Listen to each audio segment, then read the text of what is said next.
How's it going? Good, how are you? Okay. So obviously Mickey got this fight because he asked for you, and I just wonder, what's it like? You seem like a nice guy, and everybody finishes a fight and then they want to ask for you and fight you. What's it like from your point of view to have everybody in the division calling you out? That's a compliment, and it's very nice. People be calling you out, and I think sometimes you have to be careful what you wish for. What did you do the bulk of your training for this camp? So this camp, actually, I was training up in Dallas, and then some in California. And did you do more sparring, less sparring than the last camp? Did you change your focus for Mickey in particular? I didn't change my focus for Mickey in particular. Just always trying to make myself better, make my game keep improving. So from the stand-up to the wrestling, jiu-jitsu, everything's constantly improving. That's what I'm doing. And are you going into this fight to prove him wrong, to basically say, I'm the real deal? I'm going to this fight to win, and put on a great show. So it's not just that, it's me going out there to win and put on a great show. Do you think he doesn't take you seriously as a fighter? By the words he says and by his actions, he doesn't. And you have to be very humble, and sometimes you have to be careful what you say. He called you in the pre-fight, or the scrum that we just had, he called you a dork, basically. He just said you weren't genuine.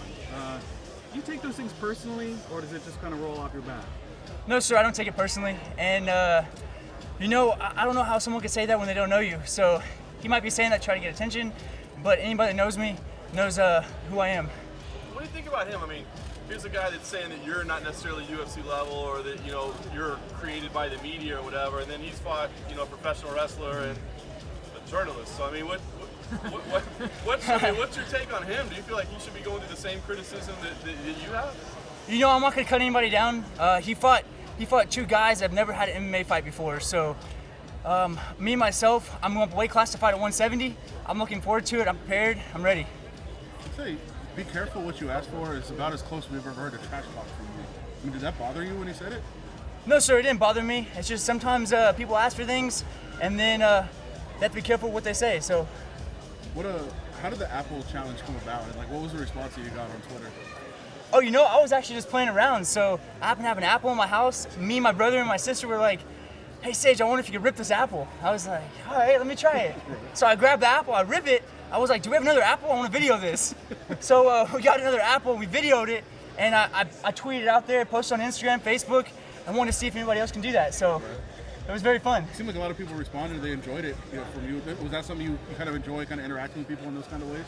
Absolutely, yes, sir. And without the fans, without people, I guess, getting interactions and the people tuning in to watch the fights and to have fun too, there's not a sport. So if we're just out here fighting and no one comes to watch, no one tunes in, then what's the good of that? Right. Obviously, your popularity continues to rise with each fight. You're more and more popular. But how do you feel you're progressing as an actual fighter? I mean, do you think you're getting to the point where you want to be? Do you think you're progressing the way you want to? Absolutely, yes, sir. And I think every single fight that goes by, I continue to make my game better and better, and all my techniques, making them sharper. So that's what I'm planning on showing this fight. Where do you think you've made the most strides? I'm always making strides in every area. So even the stand-up, the wrestling, jiu-jitsu, always improving everything. You can't just focus on one thing. It is mixed martial arts, so you have to be well-rounded. How about just confidence of getting in there? I mean, do you feel more and more comfortable every time that you step in, that you're, more just, that you're getting experience and you're coming along in that way? Absolutely. Yes, sir, I do. And every fight that goes by, you do get more confident. I ask you every time, but when's the last time you were mad? I can't even think of one. I know everybody gets mad sometimes, but you have to. Yeah, I know you have to get mad sometimes, but I can't think of anything.